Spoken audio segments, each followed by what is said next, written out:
ជំរាបសួរបងប្អូនទាំងអស់គ្នាបាទនៅនេះខ្ញុំបានទៅដើរលេងសង្ក្រាន្តនៅប្រទេសថៃបងប្អូនសប្បាយម្យ៉ាងដែរបងប្អូនមើលនេះមកបន្តប្រពៃណីគេបងប្អូនគឺគេអត់ប្រកាន់គ្នាគេលេងបាញ់ទឹកលេងប៉ាន់សាវហើយបើនិយាយរឿងឡានវិញទៅមុខក៏រួចទេបងប្អូនស្ទះពេញហ្នឹងមកនេះបងប្អូននេះខ្ញុំកំពុងនៅលើឡានខ្ញុំអត់បានចុះទៅលេងគេផងអីអត់មានដូចថាស្រោមដាក់ទូរស័ព្ទក៏អត់មានណាហើយក៏អត់បាននិយាយទៅអត់បានត្រៀមអីទៅគាត់នៅបងគាត់មកយកឡានមកយកក៏ទៅជាមួយគាត់ទៅមើលលើកទី1ដល់បងប្អូនដែលបានឃើញបងប្អូនប្រជាជនថៃគាត់លេងល្បែងប្រពៃណីគាត់ស្រុកគេចឹងបងប្អូននៅខាងមុខតិចច្រឡំទេថាអីបងអ្នកលក់ស្រាបងគាត់ឆ្លាតណាគាត់យកស្រាលផ្លាស់សេងធុងទឹកកកទឹកលក់ឲ្យស្រេចសោះបងប្អូនតិចទៀតគេហៅដើរអញ្ចឹងបងដើរទិញដែរអញ្ចឹងណាបងប្អូនអញ្ចឹងគាត់លក់ស្រាលលក់អីតាមហ្នឹងបាទនេះកមុំសបាយអានេះតង់ទី1បងប្អូននៅទៅមុខទៀតដល់ទៅមុខទៀតឡានរត់ទៅច្រើនម៉ូតូរត់ទៅច្រើនបងប្អូនស្ទះអស់ហើយបាទសង្ក្រាន្តនៅស្រុកគេបងប្អូនណាសបាយហើយគេលេងយូរគេលេងដល់ថ្ងៃទី20នៅខាងจังหวัดនេះបងប្អូនបាទនេះអ្នកខ្លះបាញ់ទឹកទៅអ្នកខ្លះប៉ាន់សាវហ្នឹងទៅសបាយនេះបងប្អូនមើលនេះស្អីស្អាតកាន់កំលើងអ្នកមួយគឺឡានអត់មានបើកលឿនបងប្អូនបើកបានតែតិចទេបាទហើយយើងទៅមុខតឹងបដើទៅក៏ទៅខ្ញុំទៅចេញពីបន្ទប់ទៅម៉ោង6រហូតដល់ម៉ោង12យប់មិនបានមកដល់ផ្ទះវិញអត់មានផ្លូវដើរមកបងប្អូនស្ទះគឺគេឈប់លេងអញ្ចឹងមកបងប្អូននេះបងប្អូននេះគេកន្លែងគេលក់ទឹកហើយគេអត់ចេះប្រកាន់អត់ចេះមានបញ្ញាហ្មងមើលនេះ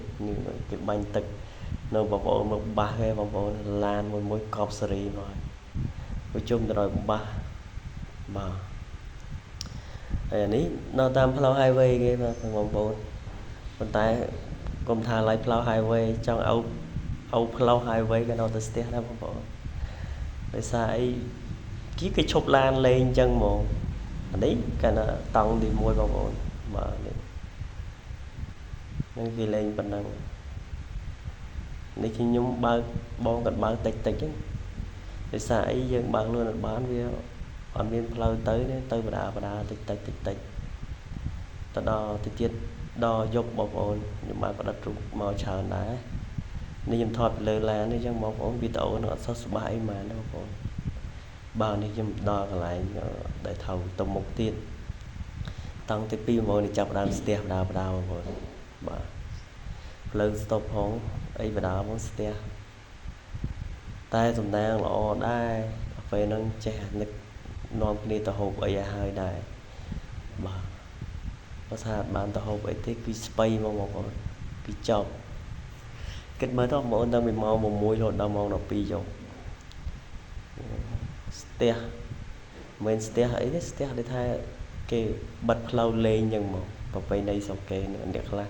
ពាក់អាវភ្លៀងឲ្យយើងទៅជាចុះលេងទឹកបងប្អូនបាទឡាននោះបងប្អូននៅខាងច្រាំដៃបងប្អូនគេលេងច្រើនបាទហើយក៏លេងមកអាម្សៅអីទេកសូវដឹងដែរបងប្អូនបាទគេដើរប៉ាតគ្នាជុំវិញហ្នឹងបាទអានេះខ្ញុំបានផ្ដិតទេសភាពខ្លះនេះពេលល្ងាចបងប្អូនកំពុងជិះឡានទៅមួយបងហើយនៅទីទៀតដល់យប់តែនេះខ្ញុំបានចូលមកផ្លូវដែលខ្ញុំទៅហូបស៊ុបស៊ីជាន់ណាបងប្អូនបាទមានអីតម្លៃគេគួរសមល្មមសមឲ្យយើងហូប2នាក់ប៉ុន្តែតែយើងហូបមិនអស់គេប៉ាប់តួឲ្យយើងកំងមកលើហើយយើងហូបអត់អស់បាទទៅមុខបាទ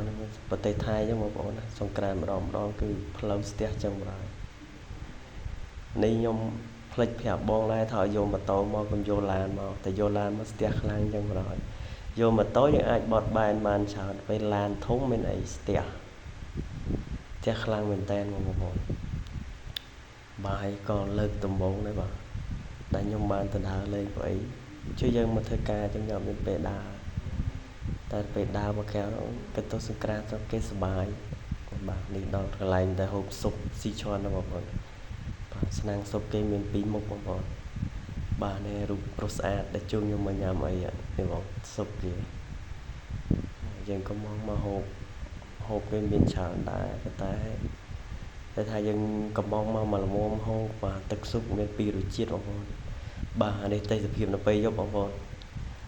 បាទនៅពេលយប់នេះគឺស្ទះពេញនឹងបណ្ដោយរោផ្លូវដើរទៅមុខរួចតែអានេះទឹកគេជះមកលើកញ្ចក់ឡានបងប្អូនអញ្ចឹងមើលទៅអត់សូវឃើញច្បាស់មកបងប្អូនបាទអានេះតង់ទី2បងប្អូនណារត់ទៅស្ទះខ្លាំងទៀតនេះខ្ញុំឈប់ឡានបណ្ដោយទៅមុខអត់រួចបើម៉ូតូគេទៅបានបដើបាទនេះតង់ចុងក្រោយបងប្អូននេះ